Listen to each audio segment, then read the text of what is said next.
চলো গল্প করব, তবে সময় হয়ে গেছে খেলা শুরু করার। ফার্স্ট রাউন্ডে আজকের খেলা টাকা ওড়ে দেখো ধরে। তোমার গল্প একটু বলো, তুমি কবে থেকে গান গাওয়া শুরু করলে স্নিগ্ধা? আমার গান বলতে আমার মা ক্লাসিক্যাল গানের টিচার ছিল। ওকে। তো আমার মায়ের কাছ থেকেই গান শেখা ছোটবেলা থেকে জীবনের স্বপ্ন ছিল বড় মঞ্চে বড় স্টেজে আমি গান গাইবো। রাইট। তো আমি সেটা কোনোদিনই করে উঠতে পারিনি। আজকে হবে তোমার স্বপ্ন পূরণ, কারণ এখানে তোমার গান শুনবো আমরা। ঠিক আছে? তুমি ছোট বয়স থেকেই গান গাইতে? হ্যাঁ, আমার জীবন যুদ্ধ অনেক বড়। আচ্ছা। হ্যাঁ, আমি খুব ছোট বয়সে বিয়ে করে ফেলি। তার আগে আমি মামা বাড়িতে খুব কষ্টের মধ্যে মামা বাড়িতে মানুষ হই। আমার মা ওখানে রেখে গানের ক্লাস চালাতো। আর বাবা? বাবা নিরুদ্দেশ। মানে আমি যখন খুব ছোট তখন থেকেই বাবা নিরুদ্দেশ বলতে আমার মা লখনৌতে সিটি মন্টেসরি স্কুলে চাকরি করতো, মিউজিক টিচার ওখানে ছিল। তো আমি ওখানেই আমার জন্ম। আচ্ছা। তো আমার জন্ম হওয়ার পরে মা ওখানে চাকরিতে চলে যেত আমাকে ছোট অবস্থায় বাড়িতে ফেলে। কিন্তু বাবা নেশাগ্রস্ত ছিল, তো বাবা নেশার জন্য আমাকে তালা দিয়ে চলে যেত ওই অবস্থাতে। তখন হয়তো মাস 6 বয়স এইরকম। আমার মা হয়তো একদিন এসে দেখতো যে আমার খুব কান্নার আওয়াজ, বাড়িতে তালা মারা।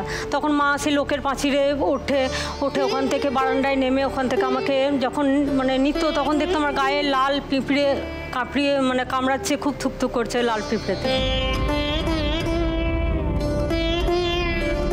তো মায়ের ওপরে প্রচণ্ড অত্যাচার চলতো। মা ওখান থেকে আমাকে আর না অত্যাচার সহ্য করতে পারে আমাকে নিয়ে চলে এসে মামা বাড়িতে থাকে। তো মামা বাড়িতেও খুব গরিব কষ্টে ওখানে মানুষ হয়ে একটু বড় হই। তারপর মা আমার বর্ধমানে এসে গানের স্কুল করে, ওখানে গান শেখায়। তো আমি বড় হবার পর আমি বর্ধমানে আসি। তো ওখানে আবার পড়াশোনার লাইফে এক মানুষ চলে আসে, তার সাথে ভালোবাসার গড় বাঁধি। তো তারপরে আমার 7 দিনও যায়নি, আমি প্রথম মার খেয়েছিলাম বিয়ের পরে। হ্যাঁ। কেন? কারণ জানি না, এরকম হুটহাট ওই নেশা করে হুটহাট করে রাত্রে মারধর করে দিনের বেলায় বলতো যে আমার কিছু মনে নেই। বাবার হাত থেকে বেরিয়ে বরের হাতে? বাহ।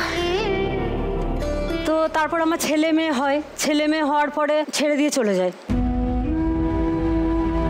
ছেড়ে চলে যাওয়ার পর আমি তো পুরো একা হয়ে যাই ছেলে মেয়ে নিয়ে ভাড়া বাড়িতে। তো তখন থেকে আমার জীবন যুদ্ধ শুরু হয়। ছেলে মেয়েকে মানুষ করার জন্য আমি এখানে ওখানে অনেক জায়গায় কাজ করি, কিন্তু সেভাবে রোজগার হয় না। তারপর আমি একটা চায়ের দোকান খুলি। কোথায় এটা? বর্ধমানে। দোকানটাও ভাড়া নিয়েছিলাম। তো দোকানটা খোলার পরে আমি যখন চা করছিলাম দেখছি আমার তো সেইভাবে বিক্রি হওয়াটা তো হচ্ছে না, সেল বাড়ছে না। কি করে দোকান ভাড়া দেবো, কি করে ছেলে মেয়েকে মানুষ করবো, কিভাবে বাড়ি ভাড়া দেবো। তখন আমি চিন্তা ভাবনা করলাম যে গানটা তো আমার এই অভাবের জন্য আমার গানটা তো আমার পুরো চাপাই পড়ে গেল। আমার স্বপ্ন আমি পূরণ করতে পারলাম না, কি করব এখন। তো হঠাৎ মাথায় চিন্তা এলো যে আমি যদি দোকানে গানটা করি। তো দোকানে আমি একটা ছোট বক্স আর মাইক্রোফোন নিয়ে আমি দোকানের মধ্যে গান করা শুরু করি। ওই গান করতে করতেই চা বানাতাম, কাস্টমারদেরকে চা দিতাম। তো এইরকম করতে করতে খুব এটা চারিদিকে প্রচার হয়ে গেল। হ্যাঁ, অনেক মানুষ আমার কাছে আসতেন শুধু গান শোনার জন্য। তারপর আস্তে আস্তে আমার সেলও বাড়তে থাকে। সেল বাড়তে থাকার পর আমারও খুব ভালো লাগে, এবার রোজগারও বাড়ছে, আমার আর অসুবিধা অনেকটা কমে যাচ্ছে।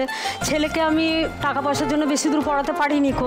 ছেলে একটি দোকানে কাজ করছিল, তো ও একটা কাজ করছে, আমি এদিকে দোকান চালাচ্ছি, মোটামুটি চলে যাচ্ছিল। আরেকটা কথা বলি যে আমার আমি 2 ছেলে মেয়ের মা। আমি কিন্তু আমার অনেকগুলি সন্তান আছে। আমার কুকুর, বিড়াল, আমি অনাথ যারা তাদেরকে আমি সেবা করি, যত্ন করি। আমি বাড়িতে অনেককে এনে নিয়ে এসে রাখি, কিন্তু ভাড়া বাড়ি তো সবাইকে রাখতে পারি না। ওই জন্য রাস্তাতেই তাদেরকে আমাকে যেভাবে হোক রোজগার করতেই হবে, আমার সন্তানদেরকে আমাকে বাঁচাতেই হবে, এটাই আমার এখন স্বপ্ন। তো আমি ওই গান করতে করতে করছিলাম, কিন্তু হঠাৎ আমি খুব অসুস্থ হয়ে পড়ি। আমি প্রায় 3-4 মাস আমি বিছানায় শয্যাশায়ী হয়েছিলাম। আমার ছেলে যেটুকু রোজগার করে এনেছে সেটা দিয়ে খুব কষ্টভাবে চলেছে, কিন্তু বাড়ি ভাড়া দিতে পারিনি, দোকান ভাড়া দিতে পারিনি, দোকান বন্ধের মুখে হয়ে গেল। তখন আমি ভাবলাম কি করব এবার। আমি এখন যদি আমি দোকান শুরু করতে যাই আমাকে ভাড়া দিতে হবে, দোকানের যে জিনিসপত্র সব কিনতে হবে, আমি তো কিছুই নেই, এবার কী করব। তখন ওই বক্সটা নিয়ে আমি ট্রেনে গান করার সিদ্ধান্ত নিই। সেই থেকে এখনো পর্যন্ত কাটোয়া লোকাল রামপুরহাট এক্সপ্রেসে আমি গান করি। হ্যাঁ, আর সেইভাবে আমার এখনো রোজগার চলছে। নাইস। স্নিগ্ধার ট্রেনে গান গাওয়ার ভিডিও আছে আমাদের কাছে, সেটা দেখাই সবাইকে।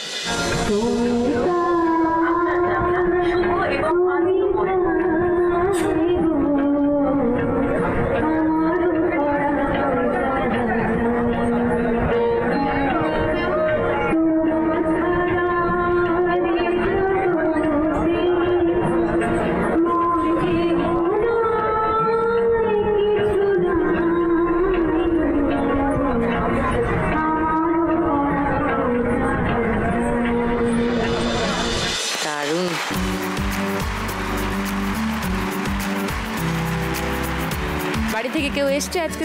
হ্যাঁ, বাড়ি থেকে আমার ছেলে এসছে। কোথায়? ও, ছেলের কথাই বললে? হ্যাঁ, একা ছেলেছে তুমি যখন অসুস্থ ছিলে। আমার ছেলের খুব প্রতিভা, খুব ট্যালেন্ট, ও জীবনে কিছু একটা করতে চায় সেরকম, কিন্তু ও করে উঠতে পারছে না। মানে আমি সেইভাবে ওকে হেল্প করতে পারছি না। কি করতেছো? তোমার নাম কি? সোমনাথ বিশ্বাস, আর ডাকনাম শুভ। শুভ, দ্যাট সাউন্ডস বেটার।